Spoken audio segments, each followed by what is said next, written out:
Hi, Kevin here. Welcome to the Claremont Classic Garage. On today's episode, we're going to do a little repair job on the Holiday Rumbler.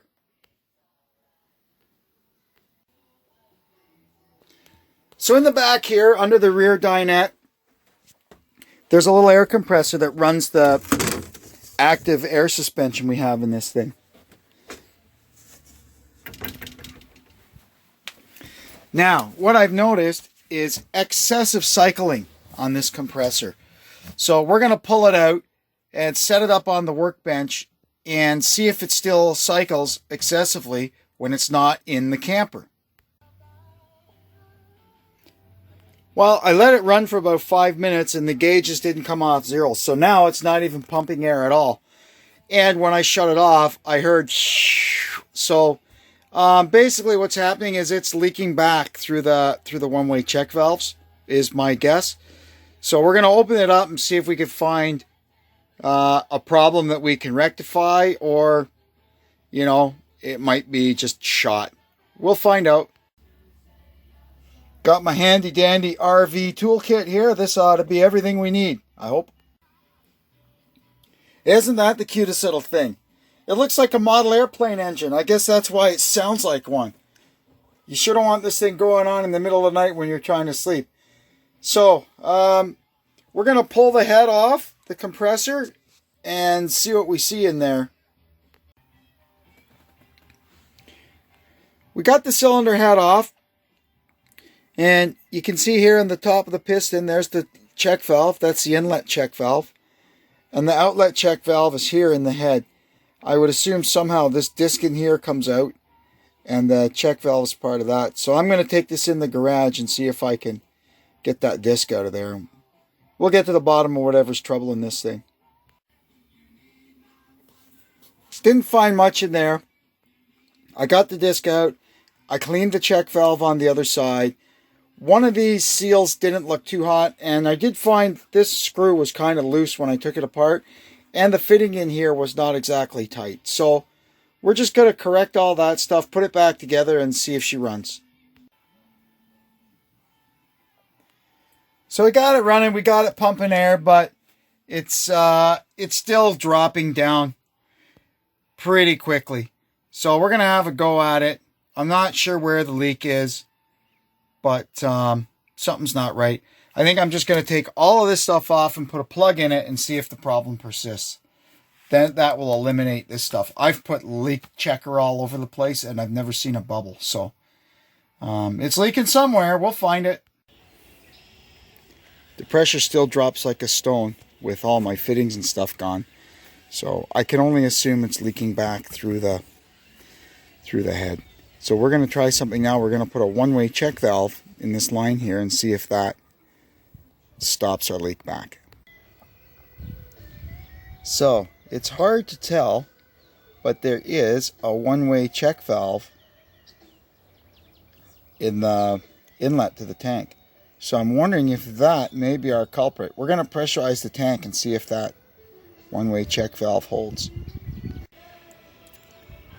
Well, I tried to pressurize the tank and found out that the little one-way check valve in here was just a little silicone or rubber thing that sat in there and floated back and forth between two seats, and theoretically was supposed to seal against the bottom of this when it was installed. Anyway, as soon as I put air to the tank, it popped out and went flying across the yard. So we've just gone right ahead and installed a Bendix quarter pipe one-way check valve. We're going to pressurize the tank now and see what happens. I've got it pressurized to 110 pounds per square inch. We'll come back in a few minutes and see where it's at. Geez, you can actually see it dropping as we're standing here. Alright, now I should be able to find the leak. It might be around one of the bungs where they've welded something onto the tank, but we're going to get to the bottom of this right now. Well, there's a leak. Let me see if I can fix that. So I found a little leak at a joint in the bottom. So it's sitting at 120 now. We'll come back in a few minutes and see what it's at. It looks a lot better now anyway. Okay, so it's all back together. This probably should be a piece of copper. I took out they had a piece of aluminum, looks like 1/4 inch pipe, or probably the metric equivalent. I didn't want to mess around with trying to get these ferrules off and back on. So what I've done for now is I've just put in this piece of 3/8 Synflex. This thing might not make enough heat to bother the Synflex, and it may be just fine. If it causes a problem, I'll replace it with a piece of copper. It's running now. I'll run it up till shut off, which is 100 psi, and then we'll watch the gauge and see if it drops. So she ran up to 100 and stopped. My Synflex line here is still, it's not hot at all, so it should be able to take it in this application. I'm going to do a fast leak check, and we'll come back. Look at that. It's just over 100, about 102. We'll come back in a few minutes and see if that gauge is holding. It's been about 10 minutes and the gauge hasn't budged, so we're going to call this a success. I'm going to open the petcock down below, let the air out of it. Then I'll put all my stuff back on here. And I mean, the ultimate success will be if the plastic cover fits over my new menagerie on top here. That'd be really trick.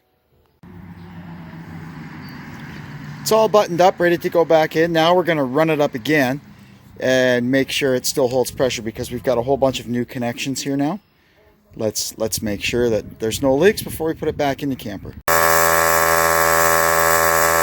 she's building ahead now. We'll wait till it shuts off and see if it holds pressure. Once we know it holds pressure, then we'll open the regulator and see what happens here. Make sure these two quick connectors are holding. So she's off at 102 like the last time, so I'll leave it there for a few minutes and we'll see if it holds that pressure. Okay, it seems like we're good to go. Turns out both the quick couplers were leaking, so I replaced them both, and now it's a going concern. So I'm going to go put it back in the camper, and we'll see how it works. So why does one RV need two compressors, you may ask? That's a very good question. The original plan was to use just this one, but as it turned out, this is a 3,000 watt inverter, but it just didn't have enough oomph to start it. So I need this to be operational all the time to run the air suspension. So what we did was we hooked this one up to the generator for stationary use. Like if we're at the racetrack or something and I need air, I can fire up the generator and I can run air tools. Now if I was stuck and I had to use it on shore power, it's pretty simple.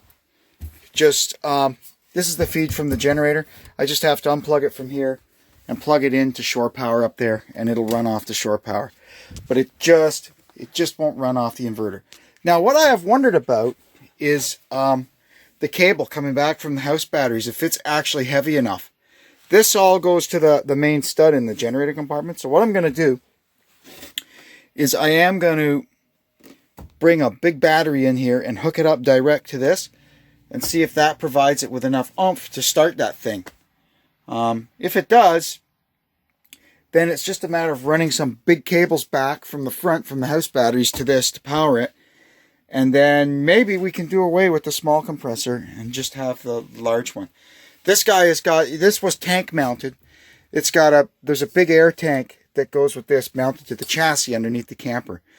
Now I've got this hooked up, if you see here, this 1/4 inch line here goes to the air suspension. So this line here strictly runs the air suspension. That's it. This one here, if I open this 3/8 one, this will actually go over and charge the big tank that's underneath the camper and charge. I've got an outlet under the hood and one under the back bumper. It'll charge the entire air system in the camper. So we do have a lot of options. Anyway, let me get this thing plugged in and fire it up and see what happens. Okay, now I'm going to open the valve to the air suspension, and once everything stabilizes from that, I'll see about opening the valve to the entire air system.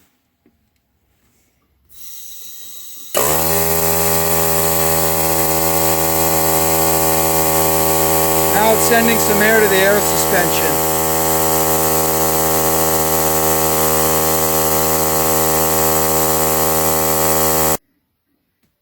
So that's good. all filled up. She turned off. Now what you will notice is over here, there's nothing on these gauges because they're attached to the, you see the 3/8 line that fills the entire system. So I think I'm going to go ahead and open that up now and see what happens. The compressor will probably run for a little bit to fill it up, but it should be okay.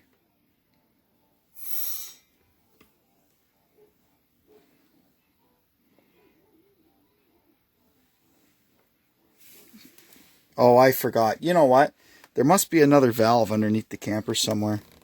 Probably there's a valve at the inlet of the big tank, because you can see now I've charged up this, but there's nothing going into the big tank underneath. I'm going to grab the creeper and see what's up with that. So here's the big air tank underneath. Now, without looking at my diagrams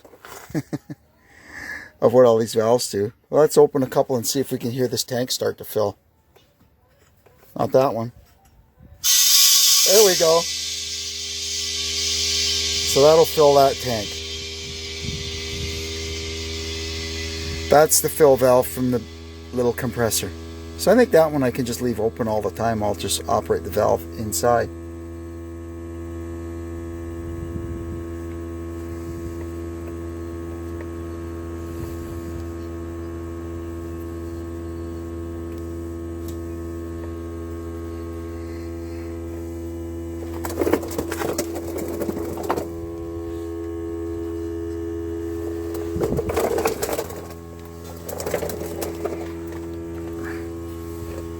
Oh, and I know this one here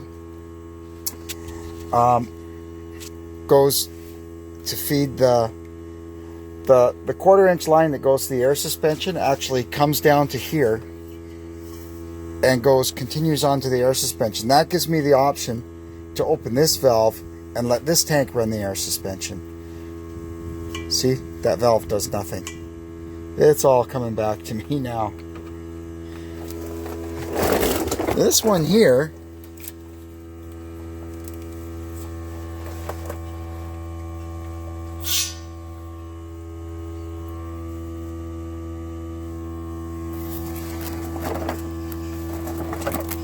oh, I see.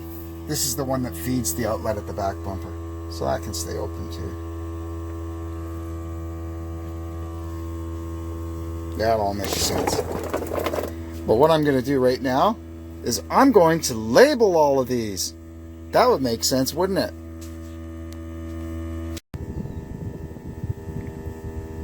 There. Clear as mud.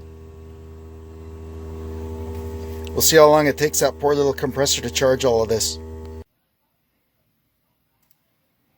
Alright, she finally shut off. So we're going to kind of keep an eye on that for a little while and see if it drops any. I've got the entire air system in this rig pressurized now.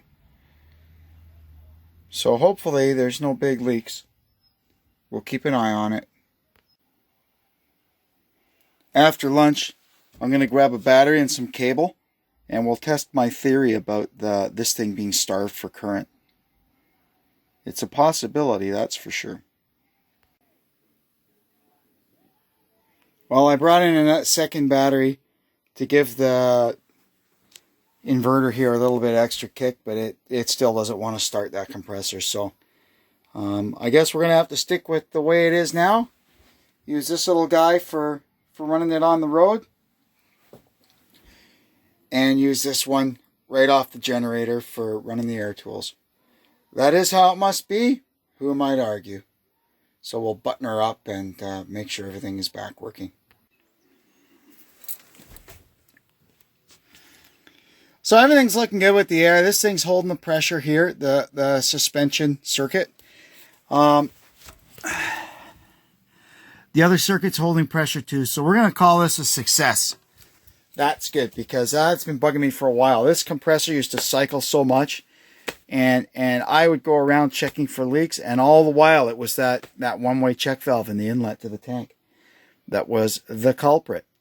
So that's great. I hope you enjoyed this video and learned a little bit about cheap Chinese air compressors. As usual, down there. Like button, subscribe button, comment box. Share the heck out of it. Whatever you feel like doing. I'm doing this for everybody. Hope you enjoy this video, and hope you'll enjoy the next one. So long for now from the Claremont Classic Garage.